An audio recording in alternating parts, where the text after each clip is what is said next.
The London Spitfire, the inaugural season champions, come into this season with an overhauled roster with quite low expectations, and let's discuss why. So, of course, they got rid of everybody. Like, literally, nobody on their championship roster is here anymore, and it's kind of disappointing. I'll be honest, I am a Spitfire fan, so I'm a little bit biased, but Krillin is the only person returning, and he joined late 2018. He didn't really have a big impact, if any. I don't even remember if he was there during the inaugural season. I don't think he was. But he didn't have any experience for that. Everybody who was on that team is gone. A lot of them are actually on the Seoul Dynasty now, so I'm going to be watching them a bit more closely, because Prophet, Gesture, and Bedosen are all on Seoul Dynasty now. Guard retired. Nuss is a free agent still. Birdring went to the Gladiators. And Fury went to the Fusion, and Quatermain is just a free agent at the moment. And I think not everybody on the team was amazing. I think there was especially Quatermain and Nuss maybe could have been replaced. Their support roles there besides Bedosen. But it's a bit disappointing to see everybody leave, because they had a solid roster, and I think everybody thought they could contend for the playoffs. Let me look at the standings from last season, because they were able to get into the play-ins for the overall. That's what the highlights are on right now on the video. They had a chance to get, a decent season. They went 4-3 under 2-2-2 roll-off last season, with an overall finish of 16-12, which is solid. Like, that's 7th place. That's not bad. That's a play-in spot. But yeah, they got rid of everybody, and man, I don't know what they were thinking when they're picking up these players. Like, I discussed with the Boston Uprising, they're picking up players like Jerry and stuff, and I'm like, I'm gonna be watching them, and I think it's really exciting to see unproven talent play. But there's a difference between like unproven talent and then just cheap talent. You know what I mean? Like, some of these guys, man, when you hear where they're from, it's crazy. So the biggest, one of the only big additions that this team was able to pick up coming into the season was Glister. And everybody's talking about Glister, like he's going to be a superstar. He was from Gen G, but the thing is he didn't really have amazing success. Let's see, in 2019, he got 3rd in Open Division, 1st and 2nd in the NetEase esports tournament, and once it came to contenders, he got Season 1 2019, 3rd through 4th, Season 2, 3rd, and the Gauntlet he got 4th. So that's pretty solid. They were a solid team, nothing amazing. They didn't win many contenders titles, but they're a solid team. And I don't watch the second tier scene enough, but there is a lot of hype behind this guy to come in and fill Prophet and Birdring's shoes. Obviously, Prophet, one of the best DPS when he's having his day, and so I think at least if you can replace one of those players with a solid player, that'll be good, and at least keep someone for the fans to be interested in.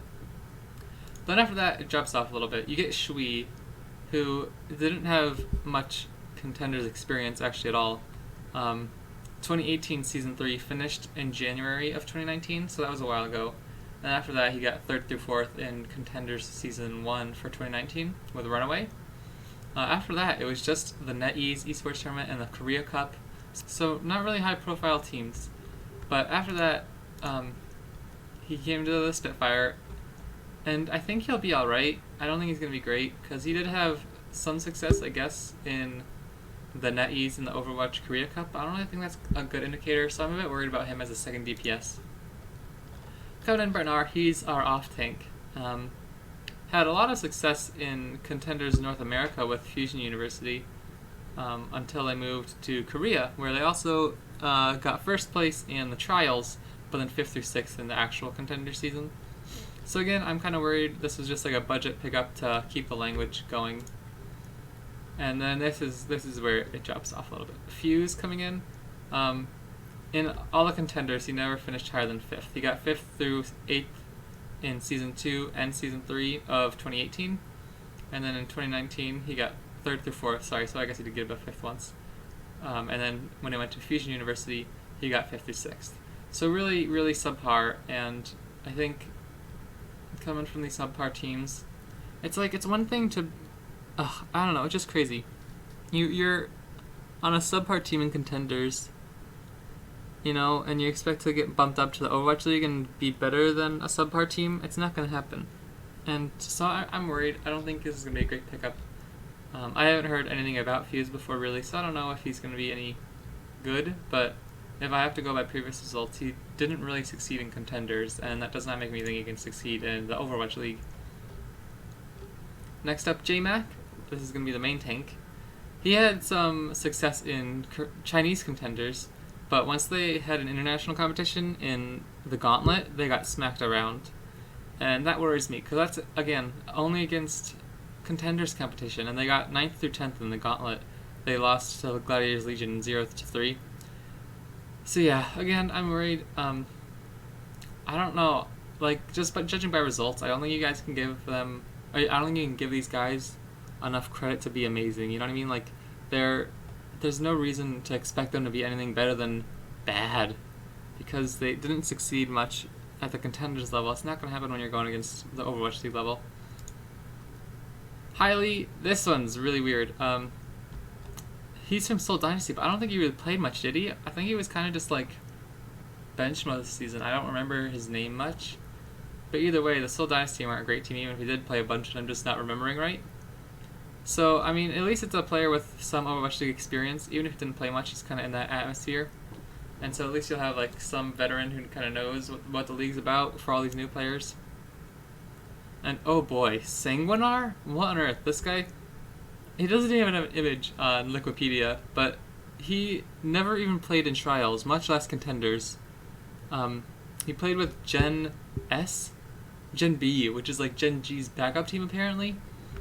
And he only played in the Overwatch Korea Cup monthly tournaments. So I have no idea what they're doing here, and this pick is bad, I think. I don't think there's any reason to sign him unless they see something crazy that no one else is for whatever reason, or they're just trying to save some money. Babel, again, no contenders, no trials experience. He only played in a little bit of the Open Division, and then some Zotac Cup Overwatch Community Tournament. So, oh my word, I don't know what they're doing. Yeah.